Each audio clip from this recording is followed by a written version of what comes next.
Nice picture of Ramana. So good morning. So I'm going to continue with the chapter on mind management.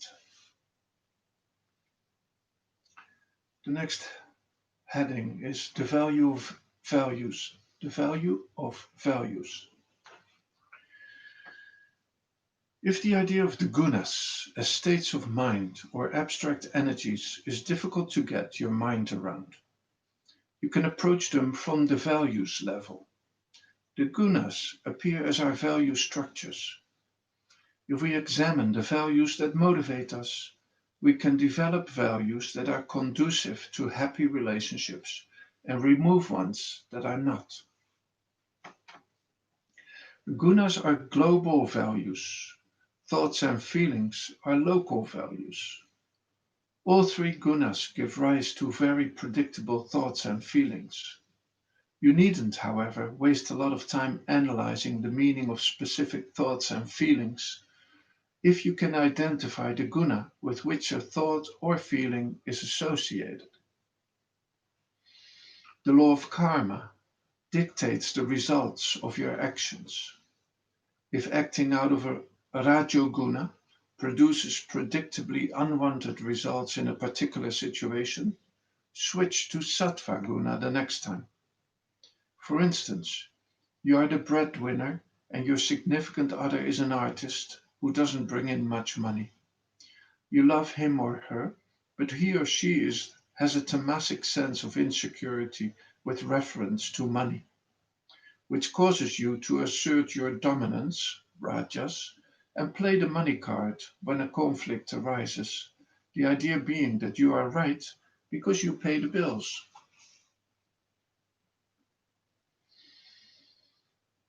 A totally bogus concept. The appropriate energy for conflicts is sattva because it inclines the mind to fairness, kindness, and understanding. So remember that he or she is your best friend, and sattva will emerge from the subconscious to help resolve the conflict.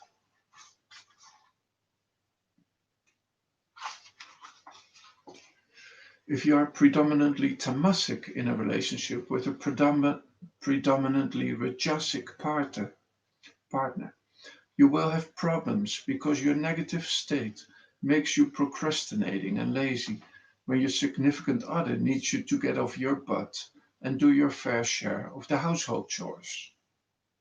Unless you develop more rajas, you will have a very uncomfortable relationship.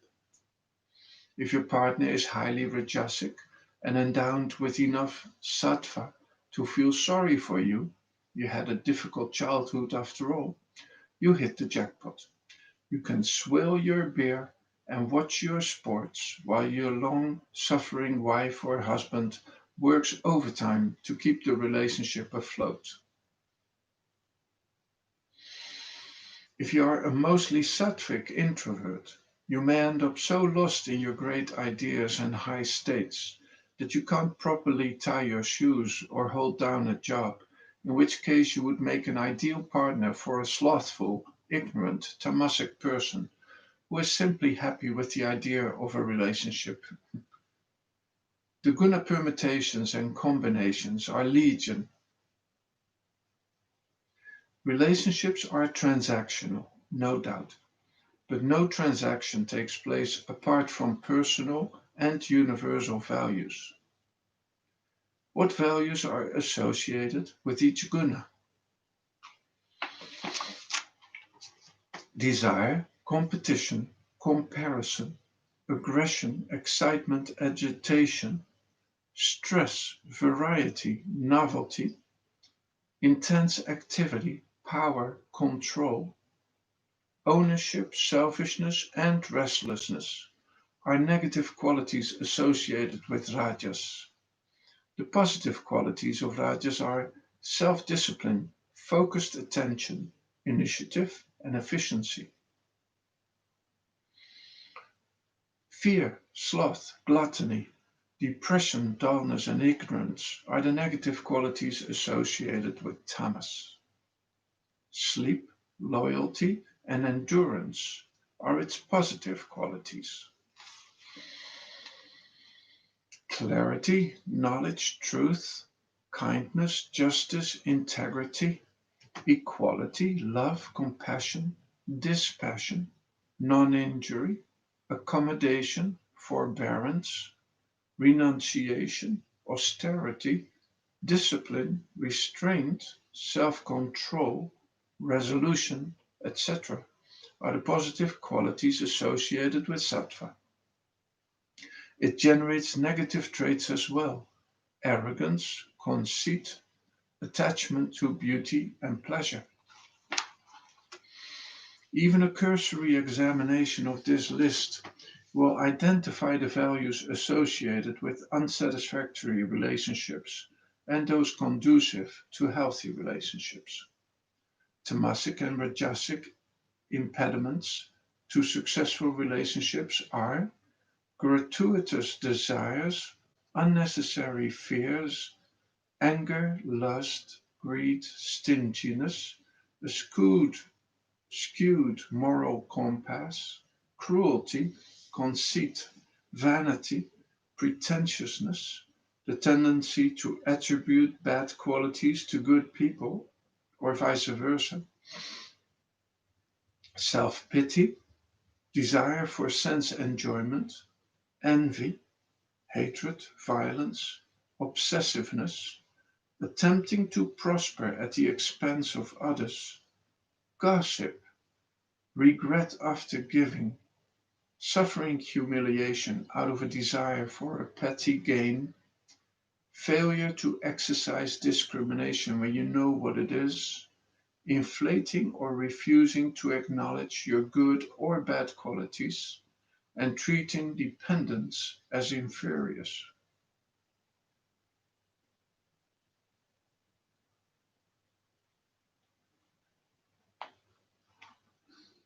So these are all qualities, obviously not very conducive to happy relationships. New heading: Implementation of values. Purging unhelpful values and implementing beneficial values is the secret to successful relationships and is the basis of the contract, in quotes, the contract, the final chapter. It's the contract of the relationship. Discipline is a beneficial use of rajas, as it removes tamas and generates sattva. Physical discipline entails sattvic healthy eating, developing adequate tamas for sufficient sleep, and enough rajas for regular exercise. Mental discipline, making resolutions and sticking with them, is a sattvic use of rajas and tamas. Verbal non-injury is a commonly overlooked value. Words are powerful. A single inadvertent use of an ill-considered statement can instantly turn a positive situation into a negative one. Make a resolution to monitor the content of your speech and your tone of voice. Most of us are not aware of the implied meaning of our words or the effect of our tone of voice. Think about what you want to say and how you want to say it before you speak. Your significant other will listen if it's obvious that you've taken care to get your thoughts in order before you speak. Make a resolution not to argue. Don't offer an opinion unless it is solicited. Talking to your lover when he or she does not want to listen is irritating and counterproductive. Speaking harshly, contemptuously, and cynically is violent. Speaking uncontrollably without letting others get a word in is highly impolite and rajasic. Conversational narcissists are people who never listen and convert everything they say or you say into homage to their egos. Speaking without considering the context is tamasic. Speaking in short sentences, paying attention to how the words are received, with the idea of learning what your partner thinks, is sattvic and creates favorable opportunities for bonding Saying more than necessary just to hear the sound of your own voice is rajasic and highly boring. Interrupting is rajasic and annoying. Speaking the truth in a beneficial, pleasant, polite, gentle, or humorous way is sattvic. Observe and adjust. No Quranic guna formula for a happy life is available because everyone is different. Every day is different, and the mind is in a state of constant flux. For your subconscious to deliver the appropriate thought, feeling, action,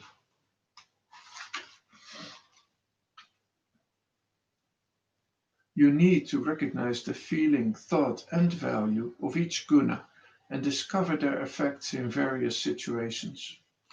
You must keep your mind as sattvic as possible and apply the action that generates the appropriate guna in the moment the next time you find yourself in a similar situation.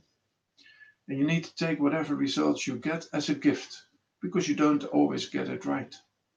Sometimes getting it right is appreciating situations that you don't want. Guna management requires an enlightened Sattvic, scripturally sanctioned lifestyle in which all activities are directly or indirectly related to the desire to be free of the push and pull of dependence on objects for happiness. Freedom is not freedom from people. It is freedom from the belief that people are required to make you happy. Karma yoga and self-inquiry are the two pillars on which an enlightened life rests. Spontaneous subconscious thoughts. Unwanted emotions are not only caused by events contrary to your expectations. Sometimes they arise spontaneously from the subconscious without prompting. How do you deal with them? Don't prolong the emotion by going into blame mode or see it as evidence of spiritual failure or allow your mind to collapse into a tamasic depression. Take it with a glad heart because you know it's life's way of helping you investigate and eliminate the hidden cause. As all events are value neutral because they are generated by the law of karma, they don't mean anything apart from your interpretation of them. If three people die in an automobile accident, witnessed by you and the dog, only you feel sad.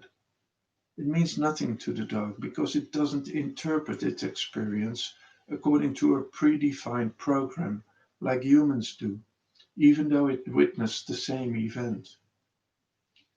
So you can transform the emotion by assuming that it is somehow useful and necessary, or it wouldn't be happening. Investigate the idea causing it and train yourself to look at it objectively. You might think, tens of thousands of people die every day and I'm not bothered. What use is the emotion since they are already dead?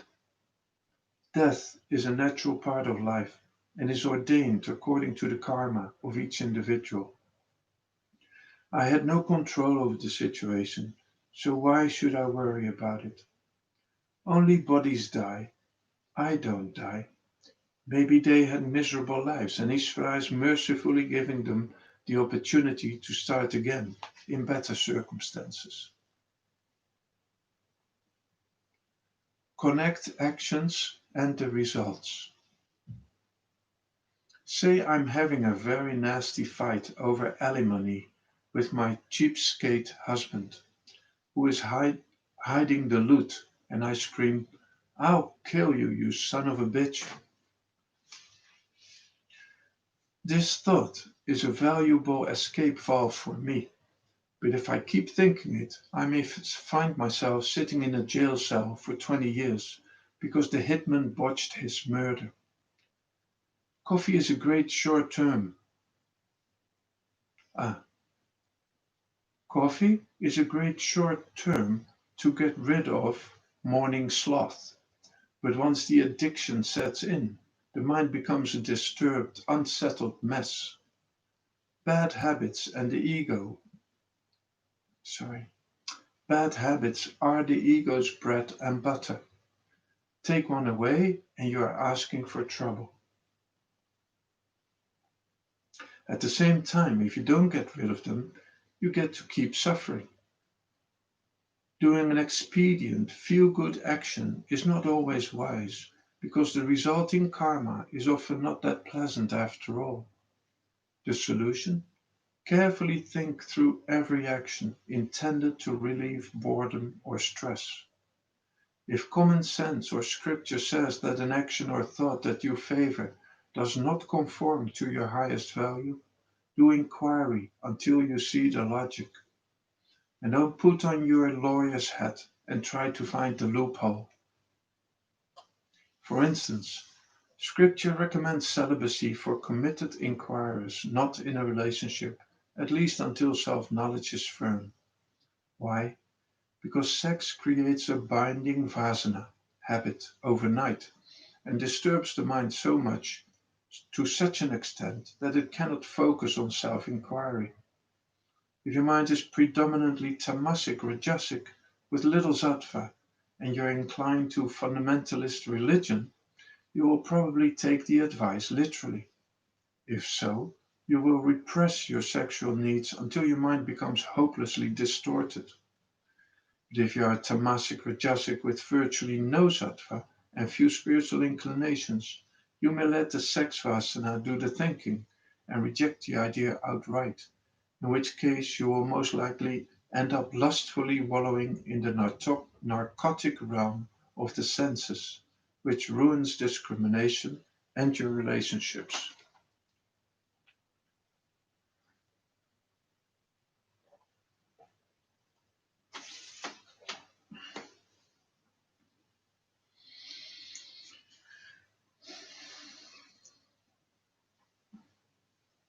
Or if you are rajasic tamasic with little sattva and spiritual inclinations, you may decide that you need to get married because sex is sanctioned for married couples.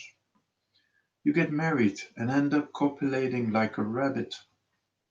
Several kids later, you may rue the day you didn't have enough sattva to think of marrying for love instead of sex.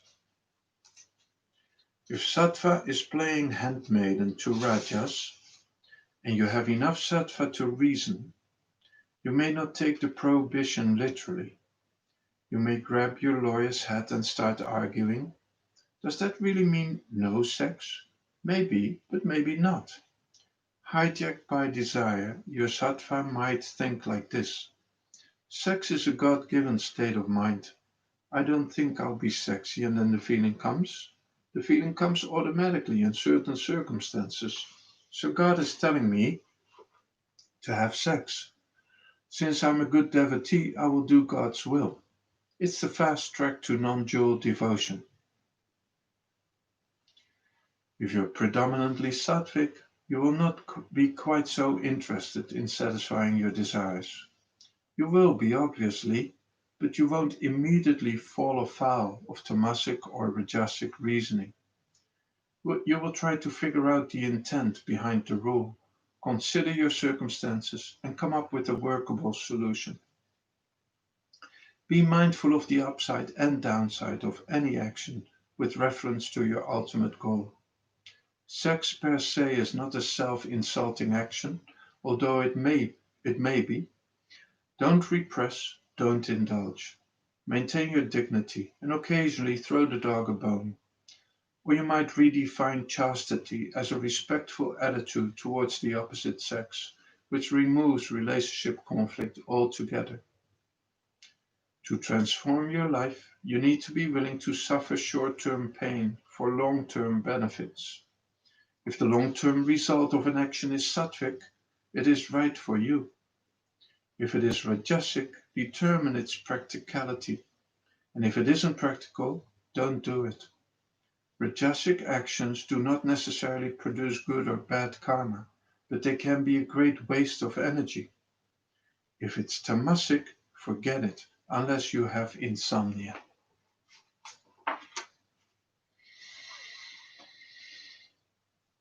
Opposite thought redux. It is obvious to anyone with a modicum of discrimination that negative qualities are not going to transform into positive qualities overnight. It is also true that the number one reason people are involved in inquiry is directly related to the suffering caused by negative states of mind imposed by guna-driven values. It is equally true that human beings are like animals. They don't like to waste energy, and so they look for the most expedient solution. It turns out that while the expedient solution is, well, expedient, it is not always the best. Fantasy comes into play here because it is easier to imagine that willpower alone or some fancy spiritual technique can produce transcendence and render negative tendencies impotent, rather than opt for the realistic approach.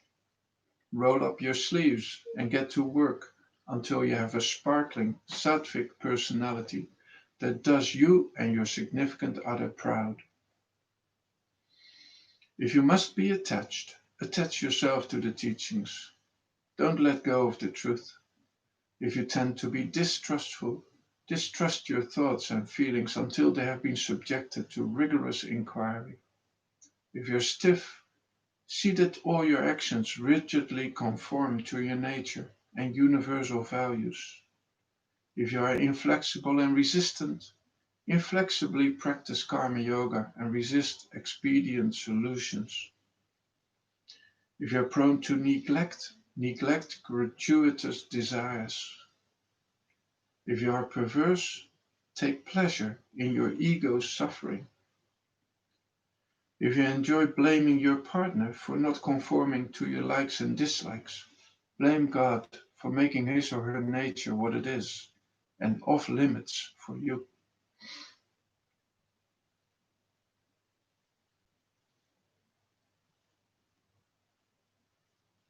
If you are subject to despair, despair when you find your mind thinking of worldly things. Simplify. Embrace a lifestyle that enhances contemplation. The spirit of renunciation is the backbone of simplicity. Rajas is desire born of a perceived lack of wholeness. People afflicted with it tend to lead busy, stressful, cluttered lives. The degree of difficulty in letting go is directly proportional to your attachment to worldly activities. If you're in a loveless, boring relationship out of habit and fear of loneliness, the relationship must go one way or another. Relationships are attractive because they purport to solve a problem. For example, you leave your spouse for a new somebody who promises to bury the loneliness, but your sense of lack is hidden behind the initial excitement. When it wears off, the loneliness returns. Or your marriage, which was quite sexy and interesting at first, eventually fell into the doldrums. One day, an abandoned dog wandered onto your property, awakening tender, loving feelings, but you bonded with the dog, not with yourself or your partner. Problem solved, but not really, because the original issue is still there. So when your second husband or wife leaves you or your dog dies, getting a third wife or a new pet is not the way to go. You have just been provided with an opportunity to cultivate the spirit of renunciation. That empty space that is initially flooded with grief is also the perfect environment for self-inquiry. Self-inquiry builds self-esteem like nothing else, because you are doing the right thing for yourself. Loveless relationships are a symptom of low self-esteem. You need self-confidence to manage your gunas, and you can salvage it from the wreck of tamasic mind by cultivating the spirit of renunciation. Certain minimal relationships, possessions, and activities are necessary to sustain life, but a significant fraction of them are completely useless as far as your spiritual growth is concerned. Renounce the excuses you make to avoid simplifying your life. If you find yourself using the word need in place of the word want, your spirit of renunciation needs a bit of work. If you define luxuries as necessities, your spirit of renunciation needs a bit of work. You need to contemplate this conundrum. Less is more. If you can crack the code, you're well on the way to a simple devotional life and a happy relationship. The media is society looking at itself and talking about itself. Therefore, since materialist societies are almost exclusively Rajasic and Tamasic, our minds are gorging on Rajasic and Tamasic fare every waking hour. And the implication? If you want to sattvasize your mind, go on a media fast. Well, take it easy. It is difficult to go cold turkey. Gradually wean yourself off this intellectual junk food and use the media intelligently. And stop talking about your personal self. That person is purely conceptual, an identity abstracted from a series of previous experiences, real and imagined. It does not add up to the ever-present conscious being that you are. Thinking that a conceptual person is a real person is a mistake, and talking about it as if it were real only serves to compound the mistake. If you need an identity, you can confidently claim to be limitless, ever free, ever experienced, ever present, non-dual love consciousness, and relate to yourself and your lover as such. Analyze subconscious thought patterns that reveal duality. From the outside, everyone is enlightened until they start speaking. As soon as they complete a few sentences, the ignorance appears in the form of the implied meaning of the words. The statement, "You look good today," implies that you did not look good yesterday. Otherwise, the speaker would have unambiguously said, "You look good." From it, you can infer that the person who said it has conflicting feelings about me, since he or she has identified my I with my appearance, of which I am free.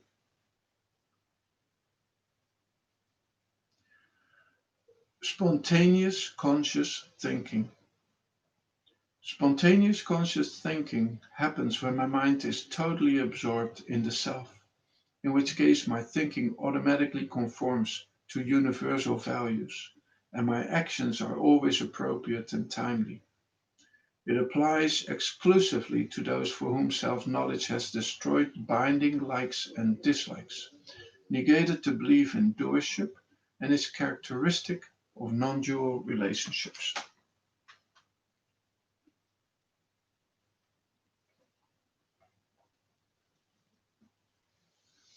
So that was spontaneous conscious thinking. Then the summary to end. Summary. 1. Duality produces both positive and negative thoughts. 2. Thoughts produce emotions, and emotions reinforce thinking patterns which generate the same feelings, which in turn reinforce the original thoughts. 3. Happiness is a preponderance of positive thoughts, and unhappiness is a preponderance of negative thoughts. 4. If your thoughts are controlled with karma yoga and self-inquiry, your emotions will be ordered, beautiful, and true to who you are. 5. Thoughts are only a relative truth about the person I think I am, not the ultimate truth about who I really am, because they are not always present, and they change even when they are present. I, consciousness, never change, and am always present as the ever experienced I am. I am the actionless knower of the thoughts and feelings that appear in me. Number 6. Three global types of positive and negative thoughts and emotions make up the mind, which are produced by the three energies that make up the world. These energies are called gunas or ropes because they bind us to the world. 7. The yoga of the three energies is a science that brings the mind under control and makes enlightened non-dual relationships possible because it neutralizes conditioning and turns binding tendencies into preferences, non-binding preferences. 8. A mind freed of likes and dislikes constantly experiences ever-free, unconditional, non-dual love.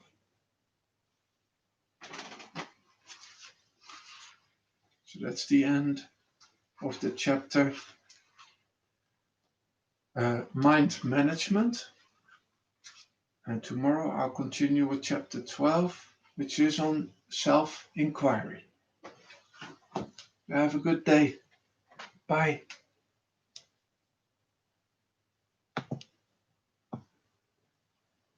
Oops.